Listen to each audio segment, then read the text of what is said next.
சங்கீதம் 19:11.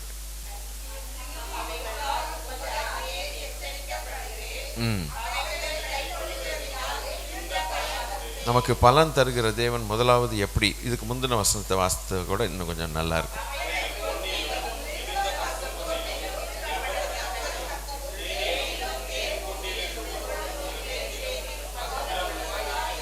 அது கர்த்தருடைய வசனத்தை குறித்து சங்கீதக்காரன் பாடுகிறான். ஆண்டவருடைய கற்பனைகளை குறித்து பாடுகிறான். அவருடைய சாட்சிகள் பிரமாணங்களை குறித்து பாடுகிறான். ஆண்டவருடைய வசனங்கள் தேனிலும் தெளிதேனிலும் பொன்னிலும் பசும் பொன்னிலும் விரும்பப்படத்தக்கதாய் இருக்கிறது என்று சொல்லி சந்தோஷம்னு சொல்லிட்டு அவன் போகலை. அதனால் நான் எச்சரிக்கப்படுகிறேன் என்கிறதான ஒரு வார்த்தையை சொல்லுகிறேன். எச்சரிக்கப்படுகிறேன் இருக்கிறதா? அன்றியும் அவைகளால் அடியேன் எச்சரிக்கை. இப்போ தேனிலும் தெளிதேனிலும், தேன் என்று சொன்னால் அது இனிப்பு. தெளிதேன் கலப்படம் இல்லாத சுத்தமான தேன். இப்போ தேன் ஒரு இனிப்பான காரியத்தை கொடுக்கும்போது மனுஷன் தன்னுடைய துயரத்தை மறக்கிறான். எந்த ஒரு சாப்பாடு ஐட்டமாக இருந்தாலும் ரொம்ப நல்லா டேஸ்ட்டாக இருந்தால் அந்த டேஸ்ட்டில் மூழ்கி போகிறது மனுஷனுக்கு. அதுதான் சகஜம். மூழ்க மாட்டோம். நல்ல ஒரு டேஸ்ட்டாக ஒரு பதார்த்தம், ஸ்வீட்டோ ஏதோ ஒன்று இருந்தால் அதை என்ஜாய் பண்ணுறதில்ல. நம்முடைய உச்சந்தலிருந்து உள்ளங்கால் வரைக்கும் எல்லாமே வேலை செய்யுது. அவ்வளோ டேஸ்ட்டாக இருக்குதுடா அப்படின்ட்டு அதை என்ஜாய் பண்ணி இன்னும் கூடன்னு சாப்பிட்றதில்ல. இதில் எங்கே எச்சரிப்பு வருது? சாப்பிட்டுக்கிட்டே இருக்கும்போது டேய் ஜாக்கிரதை அப்படின்னா நம்மளால் சாப்பிட முடியுமா? அந்த சாப்பாட்டை போட்டுட்டு சில நேரங்களில் போயிடுறாங்கல்ல. ஏதோ ஒரு ஃபோன் வந்துருச்சு அப்படின்ட்டு சாப்பிட போட்டு ஏதோ ஒரு கவலை இல்லை, ரொம்ப சாப்பிட முடியல. ஆனால் தெளிதேனாக இருக்கக்கூடியதான தேவ வசனம் ஒரு பக்கம் தேன், இன்னொரு பக்கம் நமக்கு எச்சரிப்பும் கொடுக்குது. ஆகையினால இந்த எச்சரிக்கப்பட்டு நாம் குணப்படுதல் தான் இனிமையான காரியமாக நான் எண்ணுகிறேன். இனிமையான காரியம் எது என்று கேட்டால், எச்சரிக்கப்பட்டு நாம் குணமடைகிறோம் பார்த்தீர்களா, அதை இனிமையாக எண்ண வேண்டும். ஏனால் அவருடைய கற்பனைகள் தூய்மையும் சுத்தமானவைகள். ஆத்மாவை, அது கண்களை தெளிவிக்கிறது, ஆத்மாவை உயிர்ப்பிக்கிறதாய் இருக்கிறது என்று எழுதியிருக்கிறது. அப்போ ஆத்மா உயிரடைய வேண்டும், கண்கள் தெளிய வேண்டுமானால் வெறும் ஸ்வீட்டாக இருந்தால் மாத்திரம் போதாது. ஸ்வீட்டாக 4 நல்ல வார்த்தைகளை பேசிட்டு, இந்த உலகம் எப்போவுமே 4 பேரை திருப்தி ஆக்கணுன்னா ஒரு 4 நல்ல வார்த்தைகளை பேசும். அது ரொம்ப மேற்பூச்சாய் இருக்கும். ஆனால் நம்முடைய அக்கிரமங்களும் நம்முடைய செய்ததான தவறுகளை சுட்டி காட்டி வெளியில் கொண்டு வருது பார்த்தீங்களா வேத வசனம். அதுக்கு நாம் இடம் கொடுக்கும்போது அதுதான் தேன், அதுதான் நமக்கு மதுரம். யார் அதை கொண்டு வருவார்? இந்த உலகத்தில் இருக்கிற மனுஷனுடைய வார்த்தைகள் ஒரு நாளும் நம்முடைய உள்ளான மனுஷனில் இருக்கக்கூடியதான அழுக்கை வெளியில் கொண்டு வருவதில்லை. எவ்வளவுதான் உடன்பிறப்புகள் நண்பர்களாக இருந்தாலும் அவர்களுடைய வார்த்தைகளும் வீண் வார்த்தைகளாகத்தான் மாறி போகிறது. ஹாஸ்பிட்டலில் போகிறோம், ஒருத்தருக்கு சுகம் இல்லை, ஆனால் பொதுவாக என்ன வார்த்தை சொல்லுவோம்? நல்லாயிடுவீங்க, பயப்படாதீங்க, கவலைப்படாதீங்கன்னு ஒரு வார்த்தை சொல்லிட்டு வரும். சொன்ன கொஞ்ச நேரத்தில் கொலாப்ஸ் ஆகிட்டார்னு ஒரு செய்தி வந்ததுன்னா என்ன சொல்லுவீங்க? நம்ம நல்லது தானே சொன்னோம், ஆனால் அவரை காப்பாற்றுறதுக்கு நமக்கு முடியல. இப்போ மனுஷனுடைய வார்த்தைகள் அவனை காப்பாற்ற முடியாது. இதுபோல தான் எல்லா ஜனங்களும் ஒரு இக்கட்டான காரியத்திலேயோ அல்ல எதுலேயோ நல்ல வார்த்தைகளை தான் சொல்லுவார்கள். நல்லா செய்தீங்க, இன்னும் நல்லா செய்வீங்க அப்படின்ட்டு ஒரு சொல்லிட்டு போவாங்க. ஆனால் அந்த மனுஷனுக்குள்ளே இருக்கக்கூடியதான மறைந்திருக்கிற காரியங்களை யாராலையும் வெளியில் கொண்டு வர முடியாது. ஆனால் சத்திய வேதமோ, அல்லேலூயா, ஆண்டவருடைய வாயிலிருந்து பெறப்பட்டதான வேத வசனம் ஒரு மனுஷனுடைய உள்ளத்திலிருந்து எல்லாத்தையும் வெளியில் தோண்டி எடுத்து கொண்டு வரும். அதுதான் மதுரம் என்று நான் எண்ணிக்கொள்ளுகிறேன். ஏன் மதுரம்? இதை போல ஒரு கிரியை யாரும் செய்ய முடியாது. அல்லேலூயா. தேவனுடைய வார்த்தை ஒன்றுதான் அது செய்ய முடியும். எனவே அவைகளை கை கொள்வதனாலே மிகுந்த பலன் உண்டு. என்ன பலன்? என்ன பலன் உண்டு? நான் சரி செய்யப்படுகிறேன். சரி செய்யப்படுகிறேன். என்னுடைய காரியங்கள், தீங்கான காரியங்கள் எல்லாம் என்னை விட்டு அகன்று நன்மையான காரியங்கள் மறுபடியும் என் வாழ்க்கையில் வருகிறது. நீதியின் பாதையில் நான் நடப்பதற்கு ஒரே ஒரு வழி வேத வசனமாக்கிய கர்த்தருடைய வார்த்தை ஒன்று தான். இந்த நீதியின் வசனம் இல்லாவிட்டால் என்னுடைய பாதையில் நீதி எது அநீதி எதுன்னு எனக்கு தெரியாது, இருள் எது வெளிச்சம் எது என்று எனக்கு தெரியவே தெரியாது. ஆனால் என்னை வெளிச்சத்தின் பாதையில் நடத்துகிற கர்த்தருடைய வசனம் என்று சொல்லி நாம் எல்லாரும் அனுபவப்பட்டிருக்கிறோம். வெறுமனே வசனத்தை வாசிக்கிறது ஒன்று, ஆனால் அந்த வசனம் நம்மை மாற்றும் பொழுது நமக்கு கிடைக்கிற சந்தோஷமே வேற சந்தோஷம். இது எத்தனை பேர் உணர்ந்து அனுபவிச்சிருக்கீங்கன்னு எனக்கு தெரியாது. வெறும் வசனத்தை வாசிக்கிறது ஒன்று, ஆனால் அந்த வசனம் நம்மை புடமிடுகிறது நிமித்தம் தெய்வமே நன்றி அப்படின்னு சொல்லி என்னை புடமிட்டீரே என் அனுபவத்தில் அந்த வேதவசனத்தை ருசிப்பது வேற. அதுதான் இனிமையாக இருக்கு. அதுதான் தேனிலும், தேன் என்று சொன்னால் என்ன, இப்படி எடுத்துட்டு இப்படி நக்கிக்கிட்டே இருந்தால் அது இனிமையாக இருக்கும்னு அர்த்தமா? இல்லை. என்னை புடமிடுகிற வசனம், என் உள்ளந்தரியங்களை ஆராய்ந்து அறிகிற வசனம், தேவனுடைய வார்த்தை, அதிலிருந்து என்னை சரிப்படுத்தி நான் செய்த தவறுகளை தவறு என்று சொல்லி காட்டுகிறது கர்த்தருடைய வார்த்தை.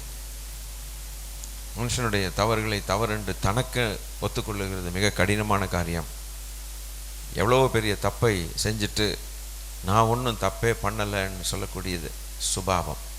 அது இயல்பான சுபாவம், மனுஷனுக்கு எப்போவுமே அப்படி தான். அது ஒரு பக்கம். ரெண்டாவது பக்கம், அடுத்த காரியம் என்ன? தவறு செய்தோம் என்று அறிந்தும் கூட மறைத்து நான் ஒன்றும் செய்யவில்லை என்று சொல்லுகிற அடுத்தது. மூன்றாவது கட்டம்தான் நான் செய்துட்டேன் என்று ஒத்துக்கொள்கிறது. ஆனால் அந்த மூன்றாவது கட்டத்துக்குள் வருகிறதற்கு மனுஷனுடைய இருதயம் அவ்வளவு ஈஸியாகி வராது. எல்லாரும் நான் செஞ்சது தப்புன்னு ஒரு நாளும் எவனும் சீக்கிரமாக ஒத்துக்கொள்ள மாட்டேன். பொய் சொல்லி தப்பிச்சிக்க பார்ப்பான். ஒரு 10 தரம் 20 தரம் போட்டு அவனை உயிரை வாங்கி கேட்டால் தான் செஞ்சிருந்தா, தப்பு செஞ்சிருந்தா மன்னிச்சுக்கங்கன்ட்டு போயிடுவான். செஞ்சிருந்தால் அப்படின்பான். இவனுடைய இருதயம் எவ்வளோ பொல்லாத இருதயம் பார்த்தீங்களா? மனுஷனுடைய இருதயம் அப்படி தான் இருக்குது. ஆனால் வேத வசனத்துக்கு முன்னால் அப்படி நடக்காது. அது உள்ள ஊடுருவி கொண்டு வரும்போது நம்மால் நான் ஒன்றும் செய்யலை அப்படின்னு சொல்லவே முடியாது. ஆண்டவர்கிட்ட செஞ்சிருந்தா மன்னிச்சுக்கோங்க அப்படின்னு சொல்லவே முடியாது. அது கரெக்டாக போய் அடிச்சுட்டு வந்துடும். யார்கிட்ட என்ன சொன்னாலும் தேவனிடத்தில் நாம் போய் சொல்ல முடியாது. ஏன்னா அவருடைய வார்த்தை நம்மை கண்டுபிடிக்கும். அதே நேரத்தில் அவருடைய வார்த்தை நம்மை பிடிக்கும். கண்டுபிடிக்குங்கிறது ஒன்று, நம்மை பிடிக்கும்ங்கிறது ஒன்று. பிடிக்கும் என்று சொல்லும்போது நாம் மாட்டிக்கொள்வோம் என்பதற்கு அர்த்தம். அவருடைய வார்த்தைக்கு மாட்டாத மனுஷன் ஒருவனும் இருக்க முடியாது. அல்லேலூயா. அதனால தான் சங்கீதக்காரன் சொல்லுகிறான், ஆண்டவரே நான் எச்சரிக்கப்படுகிறேனுங்கிறான். எச்சரிக்கப்படுகிறது நிமித்தம் நான் கை கொள்ளுகிறதற்கு எனக்கு உதவியாக இருக்கான். எச்சரிக்கப்படாதவன் எப்படி கை கொள்ளுவான்? தப்புன்னு சொல்லும்போது அது எச்சரிக்கப்பட்டால் அந்த சொல்லுகிற வசனம் அவனுக்கு பொன்னை போல இருக்கும். எனக்கு சொல்லிக் கொடுத்தது இந்த வேத வசனம். ஆகையினாலே நான் நீதியின் பாதையில் நடக்கிறதுக்கு, அப்படி நீதியின் பாதையில் நான் நடக்கும்போது அதை கை கொள்வதனால் எனக்கு மிகுந்த பலன் உண்டு. அப்போ நீதிமானுக்கு பலன் தருகிறது என்ன? நீதிமானுக்கு பலன் தருகிறது வேதம். நமக்கு பலனை கொடுப்பது வேதம். மறந்து போகக்கூடாது. ஆக இந்த சத்திய வேதத்துக்காக நாம் தேவனுக்கு நன்றி சொல்ல வேண்டும். நம் ஆண்டவரை துதிக்க வேண்டும். ஆண்டவரே, என்னை நீதியின் பாதையில் நடத்துகிறதுக்கு உம்முடைய வாயிலிருந்து பெறப்பட்டதான வேத வசனத்தை எனக்கு தந்தீரே. அவைகள்னால் நான் எச்சரிக்கப்படுகிறேன். நான் எச்சரிக்கப்பட்ட பிறகு என்னுடைய பாதையிலே நீர் எதிர்பார்க்கிற காரியங்களில் நான் நடக்க எனக்கு உதவி செய்கிற உம்முடைய வேத வசனத்தினால் எனக்கு மிகுந்த பலனை தந்திருக்கிறீர். நீதிமான்களுக்கு பலன் தருகிறது. இந்த மனுஷன் இந்த ஜீவியத்தில் நாம் எங்கேயாவது பேங்க்கில் போய் டெபாசிட் பண்ணி வருகிற இன்ட்ரெஸ்டோடு வருகிற வட்டியோடு வருகிற அசல் அல்ல. அதெல்லாம் இந்த உலகத்தில் தேவையான காரியங்கள் தான். உலகத்து காரியங்களை செய்து கொள்ள அது போதுமானதாக இருக்கிறது. ஆனாலும் அல்லேலூயா, வேத வசனத்தை கை கொண்ட ஆசீர்வாதத்தை போல ஒரு மனுஷனுக்கு வேற ஒன்றுமே இருக்காது. வேதவசனத்தை கை கொண்டு பார்க்கலாம், நான் வாழ்ந்து பார்க்கலாம், நமக்கு எவ்வளோ ஆசீர்வாதம் வருங்கிறது அப்புறம் சொல்லுவோம். ஹல்லேலூயா. அதனால் வேத வசனம் நம்ம எச்சரிக்கட்டும். எச்சரிக்கை எச்சரிக்கை, இடம் கொடுக்க இடம் கொடுக்க இடம் கொடுக்க இடம் கொடுக்க இடம் கொடுக்க நமக்கு பலன் மிகுதியாய் உண்டாயிட்டே இருக்கும். சங்கீதக்காரன் அதை ருசித்து அழகாய் பாடி தேவனை மகிமைப்படுத்தினான். அப்படியெல்லாம் சொல்லிட்டு வரும்போது, மறைவான குற்றங்களுக்கு என்னை நீங்கள் ஆக்கிவிடும், துணிகரமான பாவங்கள் விலக்கிக்காரும், மறைவான என்னை ஆண்டுகொள்ள ஒட்டாதேயும் என்று ஆண்டுகொள்ள விடாதபடிக்கு செய்கிறது சத்திய வசனம். மறைவான குற்றங்களை நமக்கு வெளிச்சத்தை, டார்ச் லைட்டை அடித்து போட்டு காட்டுகிறது போல காட்டுகிறது தேவனுடைய வார்த்தை. அல்லேலூயா. ஆண்டவருடைய வார்த்தை இல்லாமல் நீதிமான் பிழைக்கவே முடியாது. அல்லேலூயா. அவனுக்கு ஜீவனே இல்லை. ஆகவே நம் கையில் கொடுக்கப்பட்டதான தேவன் கொடுத்த வெகுமதியாகிய கிஃப்டாகிய இந்த வேத வசனத்தை நாம் வாசித்து எச்சரிக்கப்பட்டு நீதியின் பாதையில் நடந்து மிகுந்த பலனை பெறுவோமாக. ஆமேன். 58 அதே வாசித்த அதே சங்கீதத்தில் இரண்டாவது பலனை பார்க்கிறோம். 10வது வசனம் 58:10 என்ன சொல்லுகிறது?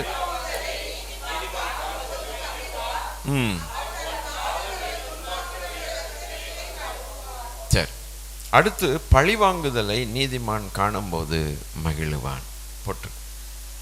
நீதிமானுக்கு பழிக்கு பழி செய்வதற்கு தேவன் அனுமதி கொடுக்கவில்லை. கடினமான ஒரு காரியமாக இருக்கிறது. இன்னைக்கு ஒரு காரியம், தப்பான காரியம், நமக்கு விரோதமாய் காரியம் செய்த பொழுது, யாராவது செய்யும் பொழுது நமக்கு அவ்வளவு கோபம் வருகிறது. இது ஏதாவது பழிக்கு பழி வாங்கி தான் ஆக வேண்டும். ஒன்றும் பண்ண முடியலன்னா அட்லீஸ்ட் 2 சொல்லாவது, 2 வார்த்தையாவது விடணும். அப்போத்தான் நமக்கு ஆறாது மனசு. அப்படிங்கிறது போல ஒரு எல்லாருக்குள்ளும் ஒரு எண்ணங்கள், கோபத்து நிமித்தம். நாம் தப்பு செய்துட்டு திட்டு வாங்கும் போதே அவ்வளவு கோபமாக வருது. அநியாயம் அது. ஆனால் ஒரு தவறு செய்யாமல் நமக்கு தீங்கு இழைக்கப்படுமானால் நிச்சயமாய் பழிவாங்குதல் என்கிறதான, எப்படியாவது என்கிறதான அந்த காரியம் நம்மை விட்டு தூரமாக இருப்பதாக. ஆண்டவர் அதை செய்வார். கர்த்தர் அதை செய்வார். நாம் என்ன செய்ய வேண்டும்? சங்கீதம் 4:4 ஒரு பெரிய டானிக். நீங்கள் கோபம் கொண்டாலும் பாவம் செய்யாதிருங்கள். யோசித்து கொண்டு படுக்கையில் யோசித்து கொண்டு பேசிக்கொண்டு அமர்ந்திருங்கள். துன்மார்க்கன் படுக்கையில் என்ன பேசுகிறான் தெரியுமா? அவன் படுக்கையிலேயே அடுத்த நாள் என்ன கேடு செய்யணுங்கிறத யோசிக்கிறான்ட்டு பைபிளில் போட்டிருக்கான். படுக்கையிலேயே ராத்திரி படுக்கும்போது அடுத்த நாளுக்குள்ள டைம் டேபிளில் போடுறான் அஜெண்டா. எந்திரிச்சோடனே எவனை என்ன பண்ணலாம், காலி பண்ணலாம், இப்படி போடுறான்னு பைபிளில் போட்டிருக்குது. ஆனால் நீதிமான்களுக்கு படுக்கையில் அவர்கள் யோசிக்க வேண்டிய ஒரு காரியத்தை சொல்லுகிறார். நீங்கள் கோபம் கொண்டது உண்மைதான், உங்களுக்கு கோபம் வர்றது உண்மைதான், உங்களுக்கு எரிச்சல் வர்றது உண்மைதான். ஆனாலும் நீங்கள் பாவம் செய்யாதிருங்கள். உங்கள் படுக்கையில் பேசிக்கொண்டு என்ன செய்யுங்கள்? இப்போ ஆண்டவர் படுக்கும்போது பேச சொல்கிறார். என்ன டே சும்மாறா, ஆண்டவர் பார்த்து கொள்வார் அப்படின்ட்டு கொஞ்சம் பேசணுமா. பேசி அப்படி இருதயத்தில் சைலன்ஸ் பண்ணிக்கணும்னு ஆண்டவர் சொல்லுகிறார். என்ன அருமையான ஆலோசனை பற்றி இல்லை. இந்த மாதிரி ஒரு இருதயம் இருக்கும்போது, சத்ருவாக இருந்தாலும் அவனுக்கு தீமை வரும்போது நன்மையை யோசிக்கிறதான நீதிமானுக்கு அவன் இருதயம் எப்படி இடம் கொடுக்கும்? ஆண்டவரே, ரொம்ப கடினமான ஒரு காரியமாச்சே. நம்மை தூஷிக்கிறவனும் நமக்கு விரோதமாய் செய்கிறவனுடைய தீமை நாம் காதில் கேட்கும்போது நமக்கு சந்தோஷம் வருமா, இல்லாவிட்டால் துக்கம் வருமா? பொதுவாக மனுஷனுடைய இயல்பு என்ன? ஒரு சந்தோஷம் வரும். சில நேரங்களில் ஆண்டுடைய பிள்ளைகளுக்கும் இப்படிப்பட்ட ஒரு காரியம் இருக்குது. உள்ள மறைஞ்சிருக்கக்கூடிய காரியம் வெளியில் தெரியாது. ஐயையோ அப்படிம்பாங்க. ஆனால் உள்ள என்ன எண்ணம்? கடினமான காரியத்தை சொல்லுகிறேன், உண்மைதான். எல்லாருக்கும் இந்த சோதனை இருக்குதே. அப்போ நம்மை விரோதித்தவர்களுடைய தீமையை நாம் காதுகளால் கேள்விப்படும் பொழுது அவர்கள் நமக்கு செய்த தீமை தான் முதலாவது மனசில் டக்குன்னு ஃப்ளாஷ் அடித்த மாதிரி வருது.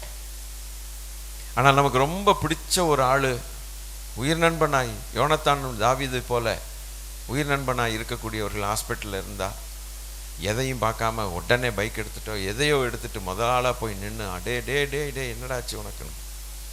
ஆனால் நம்மை விரோதித்தவர்களுக்கு அப்படி நேரிட்டால்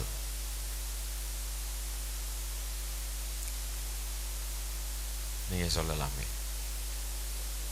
யதார்த்தமா பேசினா, அதாவது நம்ம அடுக்கு மொழியில பைபிள்லாம் இப்போ பேச வேண்டாம், ப்ராக்டிக்கலாக நம்ம பேசினா எப்படி இருக்கும் நீங்க சொல்லுங்க. கொஞ்சம்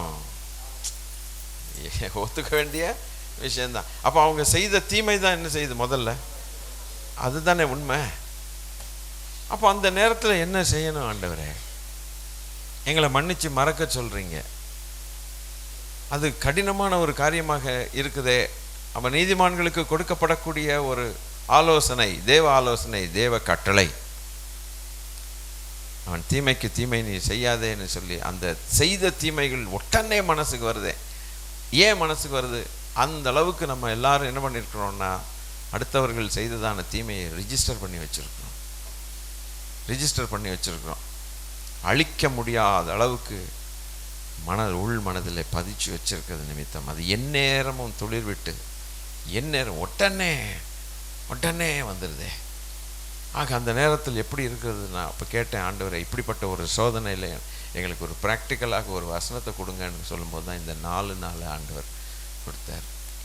நீ படுக்கையில் பேசிக்கொண்டு அமர்ந்திருந்து கர்த்தருக்கு சூரியன் அஸ்தமிக்கிறதுக்கு முன்னால் உன்னுடைய கோபம் தனியே கடவுது. அது கொஞ்சம் கொசுறு இருந்தால் படுக்கையில் என்ன செய், அதையும் க்ளோஸ் பண்ணி நீ பேசாமல் நீ இரு. அப்போ 39:2 ஆண்டவர் அதை ஞாபகப்படுத்தினார். சங்கீதம் 39:2 ஞாபகப்படுத்தும் பொழுது அங்கே என்ன போட்டிருக்குது பாருங்க. அவன் சொல்லுங்க, தாவீது அரசன் சொல்ல, நான் மௌனமாகி ஊமையனாக இருந்தேன்.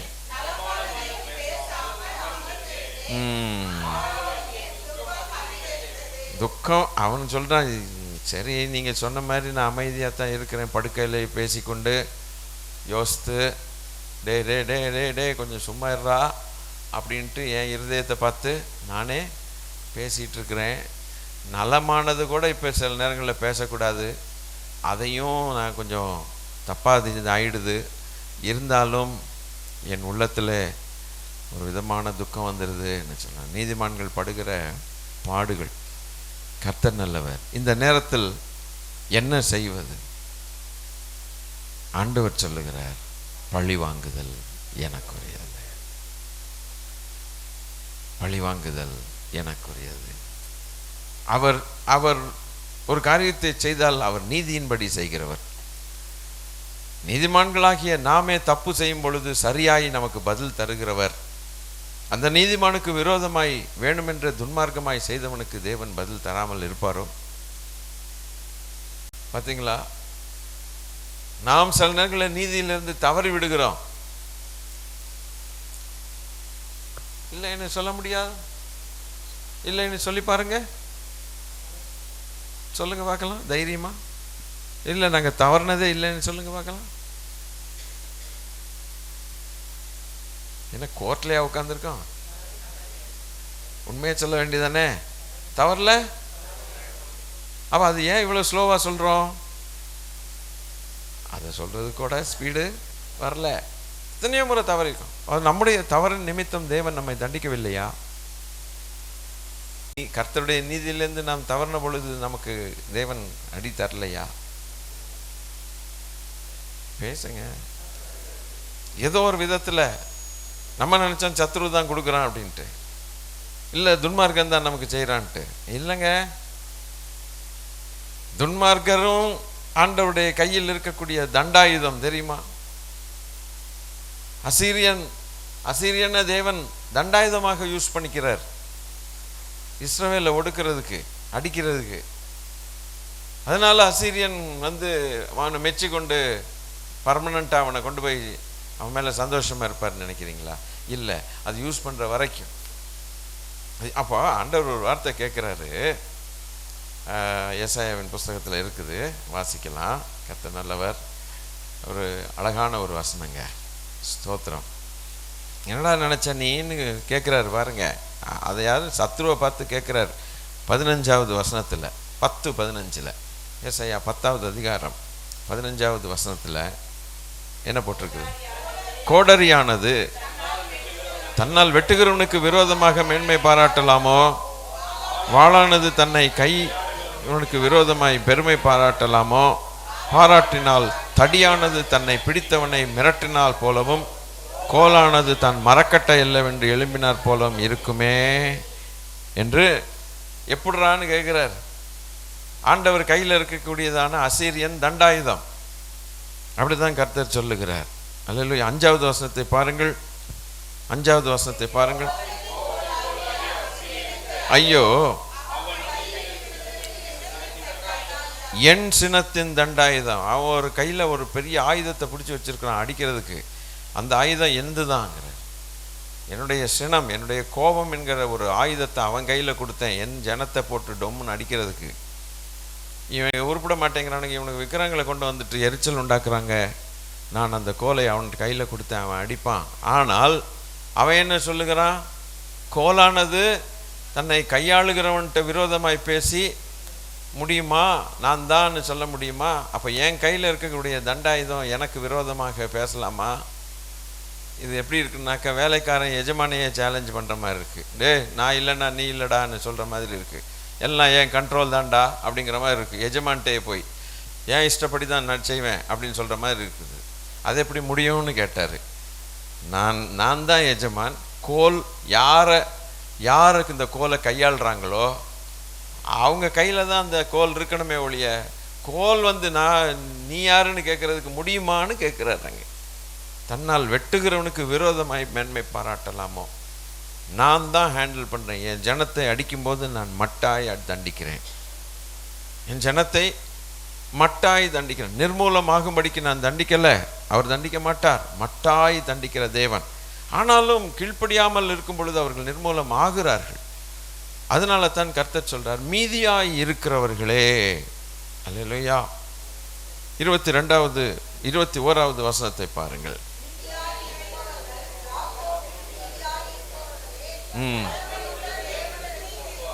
பார்த்தீங்களா? வல்லமையுள்ள தேவனிடத்தில் திரும்புவார்கள்.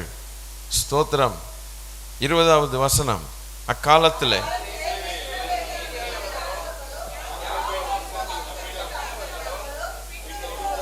பின் ஒருபோதும் தங்களை அடித்தவனை சார்ந்து கொள்ளாமல் இஸ்ரவேலின் பரிசுத்தராகிய கர்த்தரை உண்மையாய் சார்ந்து கொள்வார்கள். 22. இஸ்ரவேலே, அவர்களில் மீதியாய் இருப்பவர்கள் மாத்திரம் திரும்புவார்கள்.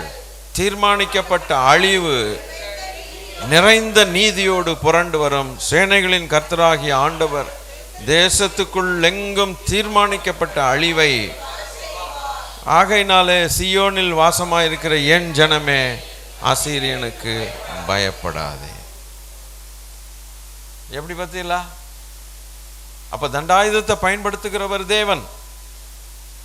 அதே நேரத்தில் மீதியாய் இருப்பவர்கள்னு சொல்லும் பொழுது உணர்வடைந்து தேவனிடத்தில் திரும்புவார்கள் அவர்கள். இன்று நாம் அந்த மீதியாய் இருக்கிற ஜனத்துக்கு ஒப்பாக நாம் வாழ வேணும். ஆமேன். கடற்கரை மணலத்தை போல என் ஜனம் இருந்தாலும் கூட மீதியாய் இருக்கிறவர்கள் மாத்திரமே தப்புவார்கள் இருக்கிறார். அவரை நம்ம மாற்ற முடியுமா? ஆகவே நம்ம எந்த கேட்டகரிகளுக்கு வரணும்? எப்போதும் ஆண்டவரே தப்பிக்கிற கேட்டகரிக்குள்ளே வந்துடணும், தப்பிச்சுக்கணும். எப்படி தப்பிச்சுக்கணும்? அவருடைய வேதம் நம்ம எச்சரிப்போம். அவருடைய வேதத்தின்படி நடக்கும் பொழுது நான் தப்புகிறோம், அவருடைய வழிகளில் நடக்கிறோம். இல்லாவிட்டால் அவருடைய நீதி துன்மார்க்கன் மேலே தண்டாயுதம் வருகிறது போல நீதிமான் மேலும் வரும். அது நாம் மறந்தே போகக்கூடாது. அல்லேலூயா. எனவே நாம் தேவனுக்கு பயப்படுகிற பயத்தோடு நம்முடைய ஜீவியத்தை செய்வோமானால் அவரிடத்தில் இரக்கம் பெறுவோம். அவருடைய இரக்கம்தான் நமக்கு நன்மைகளை கொண்டு வரும். அல்லேலூயா.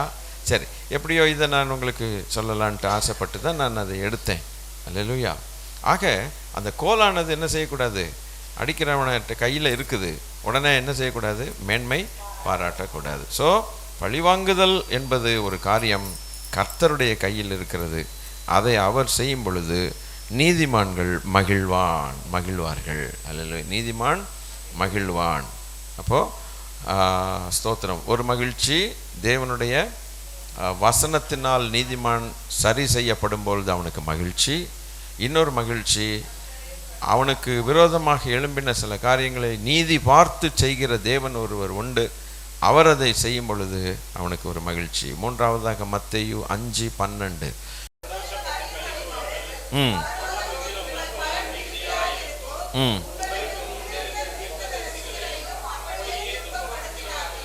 இதுக்கு முன்ன 11 கூட வாசிக்கணும். கரெக்ட்.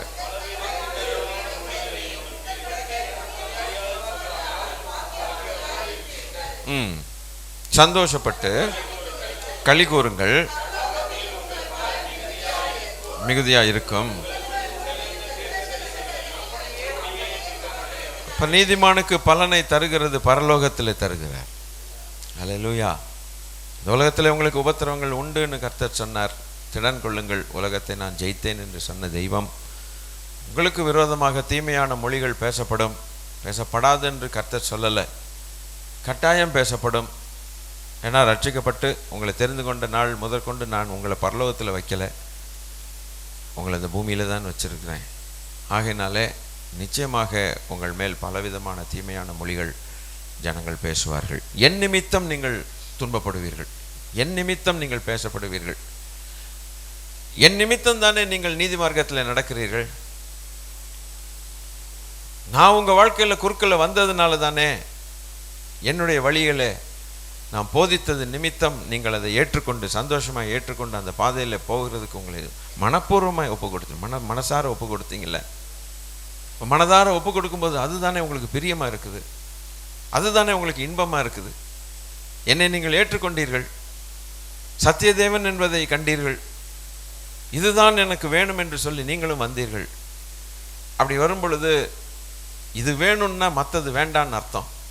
ரெண்டையும் பிடிச்சிக்க முடியாது அல்லவா? இப்போ நீதிமான்கள் என்ன சொல்லுகிறார்கள்? எனக்கு தேவனுடைய வழிதான் எனக்கு வேணும் என்று சொல்லுகிறார்கள். சொல்லுகிறவர்கள் இங்கே உண்டோ? அல்லேலூயா. நீ என்ன 1000 கோடி இல்லை, 1,00,000 கோடி ரூபாய் எனக்கு கொடுத்தாலும் கூட எனக்கு தேவனுடைய நீதி மார்க்கத்தை தவிர எனக்கு வேறு எதையும் கொடுக்காதேன்னு சொல்லுகிறவர்கள் தான் தேவனுடைய பிள்ளைகள். அல்லேலூயா. இந்த பணத்தை பார்த்தோ, பொருள்களை பார்த்தோ, இந்த உலக மேன்மைகளை பார்த்தோ தேவனுடைய வசனத்தையும் மார்க்கத்தையும் நாம் விட்டுவிடவே முடியாது. அதே போல் இந்த உலகத்தில் கிடைக்கவே கிடைக்காது. நம்மை உருவாக்கின தேவனுடைய ஆசைகள் நமக்குள்ளே நிறைவேற வேண்டும். இதுக்கு ஈடாக எதை கொடுத்தாலும் நம்ம அதை ஏற்றுக்கொள்கிறதுக்கு நம்ம ரெடியாக இல்லை. அல்லேலூயா. முடியாது. ஆக என் நிமித்தம் தானே நீங்கள் எல்லாத்தையும் இழந்து, எதையெல்லாம் இழந்து, இந்த உலகத்தில் இருக்கிற மக்களுக்கு எல்லாம் இருக்குது, தேவனுடைய வார்த்தை இல்லை, தேவனுடைய வழிகள் இல்லை, அவருடைய சத்திய மார்க்கம் கிடையாது. ஆனால் நமக்கோ ஸ்தோத்திரம், மகாபெரிய வெளிச்சத்தை கண்ட பிறகு இத்தினொன்று டார்ச் லைட் வெளிச்சம் நமக்கு பத்தாது. அதில் மேலே நமக்கு இன்ட்ரெஸ்ட்டும் இல்லை, ஒன்றும் இல்லை. ஒன்று இருந்தால் இது இருக்கணும், இல்லைன்னா அது இருக்கணும். என் நாமத்தின் நிமித்தம் தானே நீங்கள் நீதியின் பாதையில் நீங்கள் நடக்கிறீங்க. அல்லேலூயா. சூஸ் பண்ணியிருக்கிறீங்க. நான் தானே வேணும்னு சொல்லி ஒத்த காலில் ராத்திரியும் பகலுமாக உட்காந்துருக்குறீங்க. என்கிட்ட தானே பேசிக்கிட்டே இருக்கிறீங்க. எது நடந்தாலும் உங்கள் வாழ்க்கையில் நன்மைகள் நடந்தாலும் சில ஏமாற்றங்கள் நடந்தாலும் உடனே முழங்கால் போட்டு என்கிட்ட தானே பேசிகிட்டு இருக்கீங்க. என்னை விட்டு நீங்கள் பிரிய மாட்டீங்க, உங்களை விட்டு நான் பிரிய மாட்டேன். கர்த்தர் நல்லவர். அதனால் ஒன்று இது வேணும்னா ஒன்று அதை விடுவான், அது வேணும்னா இதை விடுவான். ரெண்டையும் வச்சுக்க முடியாது, ரெண்டையும் வச்சுக்க முடியாது. அப்போ நீங்கள் எதை விரும்புகிறீங்க? என்னுடைய மார்க்கத்தை நீங்கள் விரும்பினது நிமித்தம் இந்த உலகத்தின் காரியங்கள் மேன்மைகளை நீங்கள் வெறுக்கிறீங்க. உலகத்தின் காரியங்கள் சொன்னால் இந்த வசதிகள் நமக்கு வாழக்கூடிய, அதை நான் சொல்லலை. ஒரு வீடு கட்டிக்கிறீங்க, அதை நான் ஒன்று சொல்ல. ஒரு கல்யாண மேட்டர் வருது, அதெல்லாம் நான் கர்த்தர் சொல்லலை. இந்த உலகத்தின் அந்த உலக ஆசை இச்சைகள், பொய், பித்தலாட்டங்கள், அது இதெல்லாம் நீங்கள் விட்டுட்டீங்கல்ல. உங்களால் முடியாது இல்லையா? உங்களால் முடிஞ்ச ஒரு பொய் சொல்லி கோடிக்கணக்கில் அடிக்க முடியுமா ஒரு நீதிமான்? அவனுடைய உள்ளம் குத்தாதோ? தேவ மார்க்கத்தில் போகிறது தான் நமக்கு நல்லதுன்னு சொல்லி. அல்லேலூயா. எனவே கர்த்தருடைய ஜனமே, ஆக என் நாமத்தின் நிமித்தம் நீங்கள் பலவிதமான தீமையான மொழிகள் பேசப்பட்டால் நீங்கள் சந்தோஷப்பட்டு களி கூறுங்கள். இந்த ஒரு மகிழ்ச்சி. முதலாவது மகிழ்ச்சி, கரெக்டாக சொல்கிறீங்க, வசனம் எச்சரிக்கப்படுகிறதின் மகிழ்ச்சி. ரெண்டாவது மகிழ்ச்சி, பழிவாங்குதலை நீதிமான் காணும்போது மகிழ்கிறான். மூணாவது மகிழ்ச்சி, கர்த்தர் இயேசு கிறிஸ்துவின் நாமத்தின் நிமித்தம் பலவிதமான தீமையான மொழிகளும் துன்பங்களும் இந்த உலகத்தில் தேவராஜ்யத்தின் நிமித்தம் பாடுபடும் பொழுது நீங்கள் மகிழ்ந்து சந்தோஷமாயிருங்கள்னு கர்த்தர் சொன்னார். நீதிமானுடைய சந்தோஷத்தை பார்த்தீங்களா? அவனுக்கு பலன் உண்டு, அனுபவித்ததற்கான பலன் உண்டு. தீமையான மொழிகள் பேசினால் அது அனுபவித்ததுக்கான பலன் உண்டு. 1000 கோடி ரூபா கொடுத்துட்டு நீ பைபிளை விடுன்னு சொன்னால், நான் விடுறது 1000 கோடியை தவிர பைபிளை மாத்திரம் நான் விட மாட்டேன். என்னதான் எழில்மிகு காரியங்களை கொடுத்து எது இருந்தாலும் நான் இந்த வேதத்தை விட மாட்டேன் சொல்கிறவங்க ஃபில்டர் ஆவாங்க. ஆனால் கடும் உபத்திரவத்தில் போவார்கள்.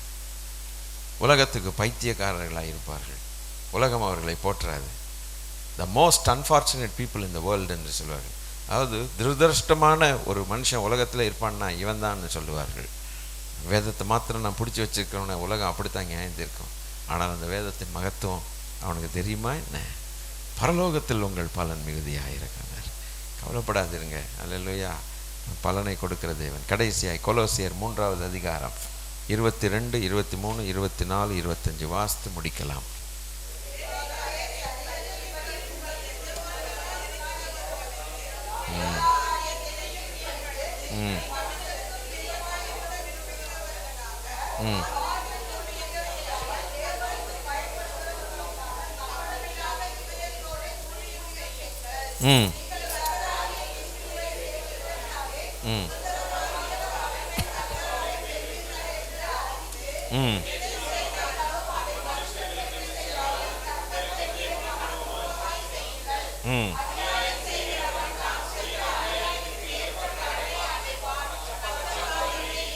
நீ அடுத்த பலன் நமக்கு எப்படி கிடைக்கிறது?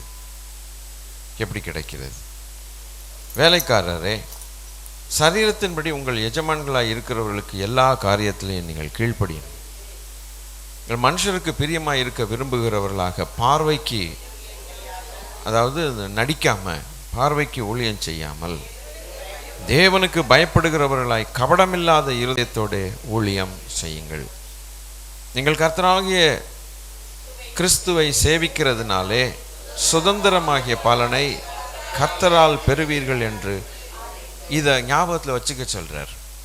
நீங்கள் ஆண்டவரை சேவிக்கிறதுனாலே உங்களுக்கு ஒரு சுதந்திரம் உங்களுக்கு பெறப்போகிறீங்க, பரலோகத்தில் இருக்குது என்பதை ஞாபகத்தில் வச்சுட்டு இப்படி நீங்கள் செய்யுங்க. இப்போ மற்றவனுக்கு சுதந்திரம் கிடையாது.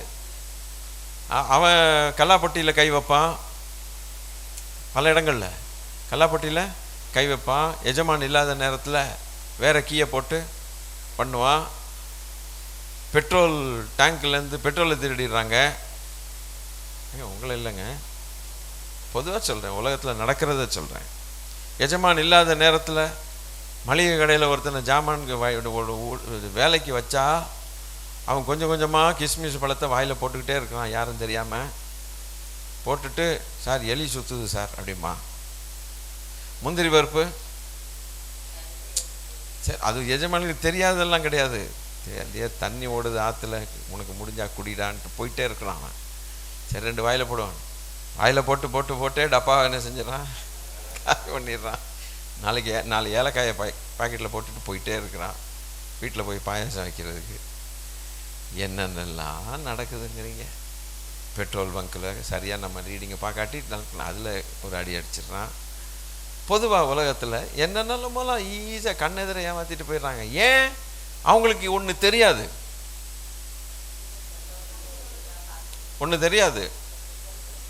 சபையாருக்கும் அது தெரியலன்னா எப்படி?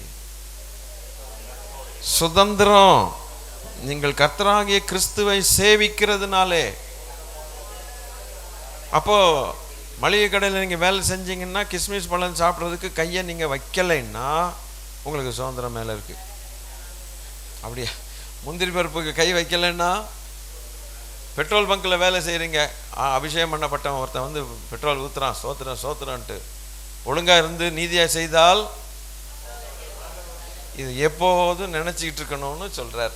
இங்கே எஜமான்களாக இருக்கக்கூடிய பூமியில் அவங்க கீழே நீங்கள் வேலை செய்கிறீங்கன்னா, நீங்கள் மனுஷனுக்காக நாடகம் நடித்து, அவர் இருக்கும்போது ஒன்று பேசி, அவர் இல்லாத போது இன்னொன்று பேசி, இந்த மாதிரிலாம் பண்ணிங்கன்னா சுதந்திரத்தை நீங்கள் இழந்துருவீங்கிறதுக்கு இன்டைரக்டாக சொல்கிறாருன்னு அர்த்தம். மேலே போக முடியாதுன்னு சொல்கிறார். நமக்கு ஒரே ஒரு வாழ்க்கையில் ஒரே ஒரு எண்ணம், ஒரே ஒரு குறிக்கோள். வேற என்ன இருக்குது? என்ன இருக்குது? அதில் முந்திரி பருப்பை தின்னுட்டதுனால நமக்கு இந்த உலகம் முடிஞ்சு போச்சுன்னு நினைக்கிறீங்களா?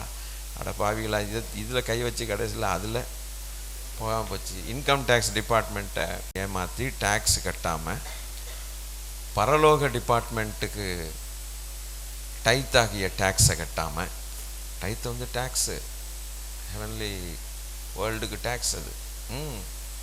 இங்கே டேக்ஸ் எப்படி கட்டுறோமோ பரலோகத்துக்கு டேக்ஸ் இங்கே இருக்கும்போதே கட்டிகிட்டு இருக்கோம். அங்கே போனோன்னு டேக்ஸ் கட்ட வேண்டிய அவசியம் இல்லை.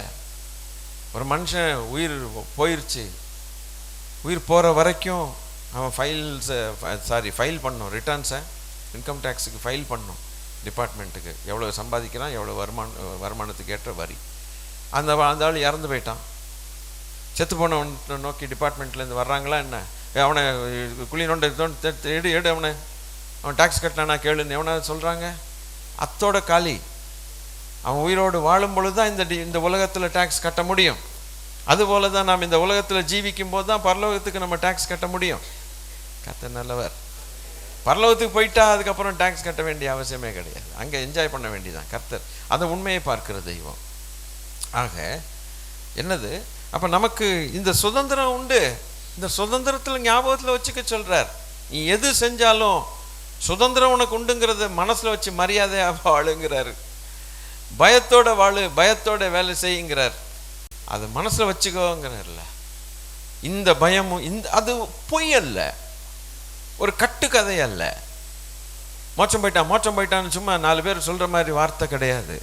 மேலே போயிட்டான்னு சொல்கிற வார்த்தை கிடையாது. அது எல்லாரும் சொல்லுவாங்க. ஆனால் நமக்கு தேவன் சுதந்திரத்தை வாடாததும் அழியாததும் மாசற்றதுமான சுதந்திரம் பரலோகத்தில் உங்களுக்கு வைக்கப்பட்டிருக்கிறது என்று பேதுரு சொல்லலாம். இது அடிக்கடி நம்ம சபையில் எப்போ பார்த்தாலும் இந்த மாதிரி வசனங்களை தியானம் பண்ணிகிட்டு இருப்போம். நிலையான நகரம் நமக்கு இங்கே இல்லை அப்படின்ட்டு. வரப்போகிறதே நாடி தேடுகிறோம்னு. இப்போ வரப்போகிறதே நாடி தேடி அது மேலே ஆசை வைக்க சொன்ன தெய்வம், ஒவ்வொரு நாளும் உலகத்தில் வாழ்ந்துகிட்டு இருக்கும்போது நமக்கு அது அறிவுரை கொடுத்து சொல்லிக்கிட்டே ஞாபகப்படுத்திக்கிட்டே போகிற தெய்வம்.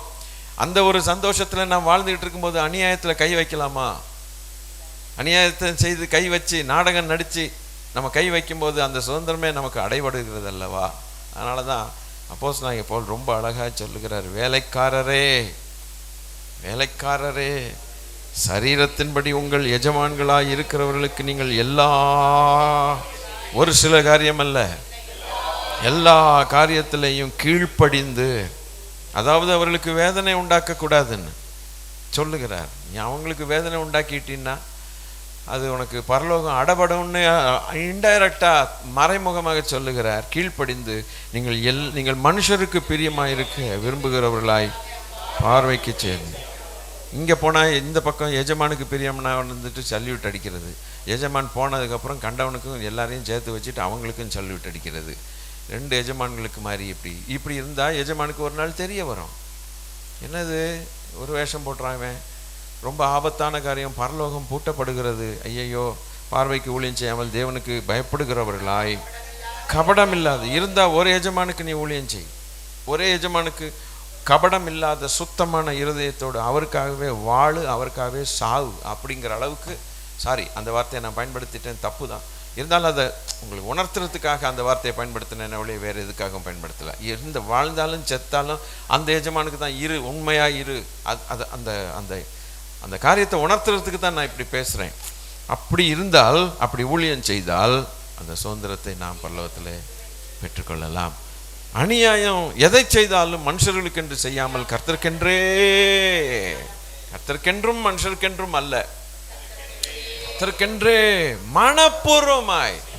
இன்னைக்கு வேலைக்காரர்கள் நிமித்தம் மனசு எவ்வளவு கெடுது தெரியுமா? எஜமான்களுக்கு ரொம்ப வலிக்குது சில நேரங்களில். அந்த வலி கர்த்தர் ஒருத்தருக்கு தான் தெரியும், வேலைக்காரனுக்கு தெரியாது. ஆனால் எஜமானுடைய வலி, அவரும் ஒரு எஜமான் தானே, அவர் தானே பிரதான எஜமான், அவருக்கு தெரியும் அந்த வலி என்னன்ட்டு. ஆக மனப்பூர்வமாய் செய்யுங்கள். அநியாயம் செய்கிறவன் தான் அநியாயம் செய்து கேட்ட பலனை அடைவான். பட்சபாதமே இல்லை, அதை பற்றி கவலையே படக்கூடாது. நமக்கு பலன் தருகிற தெய்வம், மெய்யாகவே நீதிமானுக்கு பலன். என்னென்ன காரியங்கள் நீங்கள் ரீகேப் பண்ணிக்கொள்ளலாமா? நல்ல பாருங்கள், தேவனுடைய வசனத்தை கை கொள்ளுகிறது கடினமான காரியம்தான், ஆனால் வசனத்தின்படி வாழ வேண்டியது அவசியம், பலன் உண்டு. 2வது திருப்பி பதில் செய்ய வேண்டாம். பழி வாங்குதல் கடினமான காரியம். ஆனாலும் நாம் அதை கர்த்தர் கையில் ஒப்பு கொடுக்கும்போது கர்த்தர் நமக்கு பலன் தருகிறார். மூணாவது காரியம் மகிழ்ச்சி. கர்த்தர் இயேசு கிறிஸ்துவின் நாமத்தின் நிமித்தம், கர்த்தர் பரலோக ராஜ்யத்தின் நிமித்தம் தூஷிக்கப்பட்டு பலவிதமான தீமையான நிந்தையான காரியங்கள் மொழிகள் நம்மேல் பேச பொய்யாய் சொல்வார்களானால் நீங்கள் சந்தோஷப்பட்டு கழிவுங்கள், பரலோகத்தில் உங்கள் பலன் மிகுதியாக இருக்கும். 3. நான்காவதாக, நடிக்காமல் வேலைக்காரர்களுக்கு என்ன எதை செய்தாலும் மனுஷருக்கென்று அல்ல தேவனுக்கென்று செய்யும் பொழுது சுதந்திரத்தை பெறுகிறோம் என்கிறதான காரியத்தை மனசில் வச்சுட்டு நீங்கள் செய்யுங்க, உங்களுக்கு பலன் அங்கே கிடைக்கும்னு சொன்ன தெய்வம். அழகா இருக்கு ஆலோசனை, எவ்வளோ அருமையாக இருக்கு. தேன மாதிரி சும்மா இப்படி நக்கிட்டு அந்த வசனத்தை கை கொள்ளும் போது அது வாய்க்கு தேனா இருந்தது, உள்ளே போன கசந்துருச்சுன்ட்டான். ஏப்பா அதான் நம்மளை அந்த ஏன் கசக்குதுன்னா உள்ளத்தில் தான் எல்லாம் அழுக்கு இருக்கு, வாயில் இல்லை. எப்படி உங்களை பார்த்தா பேசணும் போல தோணுது எனக்கு. இன்னும் அழுக்கு எங்கே இருக்குங்க? பார்த்து கட்டணும் அப்படின்னு சொல்றது வாயில் இருக்கா, இருதயத்தில் இருக்கா? அதான் இங்கே தேனா இருக்கும். உள்ளே போனால் அது ஆரம்பிக்குது, டீல் பண்ண ஆரம்பிக்கும் போது வேணாம் டேய் செய்யாதன்னு. அது எப்படி ஆண்டவரே செய் கசப்பயிர்ஸ். எனவே ஆண்டவருடைய பிள்ளைகளே, வாழ்க்கையில் அவருடைய வாழ்த்தையின்படி செய்யும்போது எவ்வளோ கடினமாக இருக்குது, கஷ்டமாக இருக்குது. கஷ்டமாக இருந்தாலும் செய்யின்னு ஆண்டவர் சொல்கிறார், உனக்கு பலன் உண்டு. சொன்னது தேவன் அல்லவா? அதனால ஜெபிப்போம். ஆண்டவரே, நீங்கள் தான்ப்பா எங்களுக்கு ஆறுதல், வசனம் தான் எங்களுக்கு ஆறுதல். நீங்கள் சொன்னபடி நாங்கள் செய்யும்போது எங்களுக்கு பலன் கிடைக்குது. 4 காரியங்கள். எச்சரிக்கப்படணும் வேதத்தினால. 2வது, பழி வாங்கக்கூடாது, அதை நீங்கள் செஞ்சிடுறீங்க நீங்கள். 3வது, ஐயா 1000 பேர் பேசிட்டு போகிறான் எங்களை குறித்து, திருப்பி பேசணுன்னு எங்களுக்கு தோணுது, நீ பேசாமல் போ அப்படின்னு சொல்கிறீங்க, பரலோகத்தில் பலன் தர்றேங்கிறீங்க. 4வது, சுதந்திரம் இருக்குதுன்னு டே ஞாபகம் வச்சுட்டு ஒழுங்கா போடான்னு சொல்கிறீங்க. தப்பாக செய்யாத, நடிக்காத, ஒழுங்காக கர்த்தருக்கென்று பயந்து நீ ஊழியம் செய் அல்லது வேலை செய். உன் எஜமானுக்கு நீ உண்மையாயிரு, மனவேதனையை கொண்டு வந்துடாத. அப்படி நாம் செய்வோமானால் சுதந்திரம் இருக்குதுங்கிறத மறந்துடுறோம். மறக்காதேங்கிறார், அதை மறக்காத. அதனால் கர்த்தருக்கென்று ஊழியம் செய், கர்த்தர் பார்க்கிறார் என்று கபடமில்லாத இருதயத்தோடு பயபக்தியாய் அந்த ஒரு எஜமானுக்கே உண்மையாயிரு. அவனுக்கு வேதனையை கொடுக்காத. சோதரம், கர்த்தர் நல்லவர். எப்போ பார்த்தாலும் வேலைக்காரங்கள் வேலை செய்கிறவங்க என்ன செய்வாங்கன்னா, எஜமான் தான் தப்பும்பாங்க. அந்த ஆள் சரியில்லை, இந்த ஆள் சரியில்லைம்மா. எஜமான்கள் முட்டாள்கள் கிடையாது. நீங்கள் முதல்ல அதை புரிஞ்சுக்கணும். உங்களுக்கு மேலே ஒரு எஜமான் இருக்கிறான்னா அவன் முட்டாள் கிடையாது. நீங்கள் கடையில் ஒரு வேளை நீங்கள் மேனேஜராக இருப்பீங்க, இல்லை ஓனராக இருப்பீங்க. உங்களுக்கு கீழே வேலை செய்கிறவங்களுடைய கோமாளி சேட்டையெல்லாம் நீங்கள் எஜமான் ஆகிற வரைக்கும் உங்களுக்கு தெரியாமல் இருந்திருக்கும். ஆனால் நீங்கள் என்னைக்கு எஜமான் ஆயிட்டீங்களோ அந்த அதிகாரமும் அந்த புரிந்து கொள்ளுதலும் ஈஸியாக வந்துடும் உங்களுக்கு. ஜனங்கள் சொல்லுவாங்க, இவனா நமக்கு பாஸு அப்படிம்பாங்க. அந்த அதிகாரமும் அந்த அறிவும் அவங்களுக்கு இருக்காது, ஆனால் உங்களுக்கு வந்துடும். அதுபோல தான் தாயின் தகப்பன் ஆகிற வரைக்கும் அவனுடைய பொறுப்பு தெரியாது. என்னைக்கு ஆயிட்டானோ அன்னையிலேருந்து அவன் மனசும் டக்குன்னு ஒரு தகப்பன் ஸ்தானத்தை எடுத்துருவான், ஒரு தாய் ஸ்தானத்தை எடுத்துருவாங்க. இது தேவன் தான் செய்கிறது.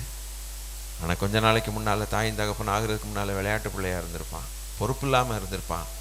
ஆனால் என்னைக்கு குடும்பமாகி தாயின் தகப்பனமாக மாறிட்டானோ அன்னையிலேருந்து சொல்லிக் கொடுக்கவே வேண்டாம், எந்த யூனிவர்சிட்டிலையும் போய் படிக்கவே வேண்டாம், தன்னால் வந்துடும்.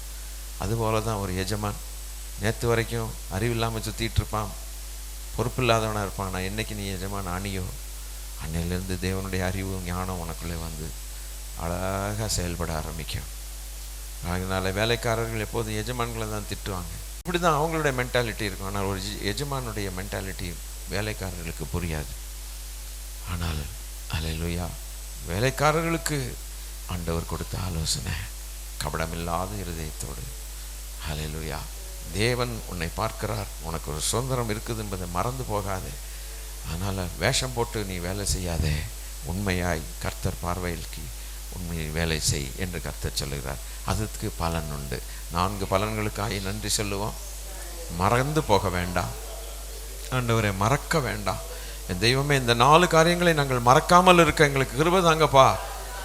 கிருபை தர்றீங்க. அந்த கிருபையை பயன்படுத்தி கொள்ள நல்ல மனசு எங்களுக்கு அவசியம். நாங்கள் மறக்க மாட்டோம்னு சொல்கிறோம் ஆண்டவரே. போகும்போதும் வரும்போதும் எப்போ பார்த்தாலும் இந்த 4 காரியங்கள் எங்கள் வாழ்க்கையில் ஞாபகப்படுத்திகிட்டே இருப்போம். ஒரு முறையாவது வாழ்க்கையில் டெய்லி ஞாபகப்படுத்தி கொள்ளணும். அப்படிப்பட்டதான ஒரு ஆலோசனை கர்த்தர் எங்களுக்கு தந்திருக்கிறீங்க. மெய்யாகவே நீதிமானுக்கு பலன் உண்டுன்னு சொன்னீங்க. கர்த்தர் அப்படியே தொடர்ந்து வழிநடத்த ஜெபிக்கிறோம். எங்கள் ஆண்டவர் இயேசு கிறிஸ்துவின் நாமத்தில் நீங்கள் பேசின வார்த்தைகளுக்காக, எங்களை நல்வழிப்படுத்தினதுக்காக நன்றி சொல்லி வேண்டிக் கொள்கிறோம் எங்கள் நல்ல பிதாவே. ஆமென். என் ஆத்துமாவே கர்த்தரை ஸ்தோத்திரி, என் முழு உள்ளமையோட பரிசுத்த நாமத்தை ஸ்தோத்திரி. என் ஆத்துமாவே கர்த்தரை ஸ்தோத்திரி, அவர் செய்த சகல உபகாரங்களையும் மறவாதே. ஆமென். கர்த்தர் உங்களை ஆசீர்வதிப்பாராக. God bless you. Praise the Lord. கர்த்தருக்கு ஸ்தோத்திரம்.